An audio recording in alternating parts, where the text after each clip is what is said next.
Karon guys, akong habukan ning mga halaman. Alisan ko na ang mga laya ganing dahon. Ano siya mga halaman ato ilisan. Alisan ang mga dahon para lami ka siya tan-awon ning mga halaman ka. Ani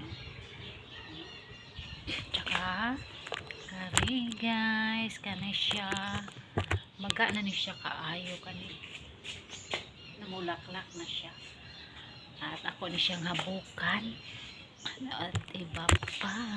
Kani siya.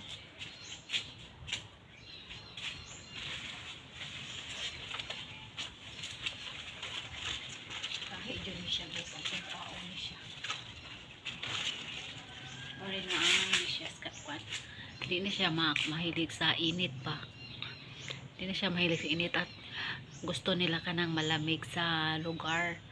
Di siya mahilig og init kay kung ibutang nyo sa init malaya siya, dali na siyang malaya nga mo na ako diri na akong ibutang ang halaman guys, manang naangay sila naangay sila dili mga kuwan sila manaangay sa mga halaman. Ang ubang halaman di magud maangay sa init, taganan sila sa malamig. Nang akong gipamutang ang ubang halaman sa silong, akong gipasilungan kay kung dili nimo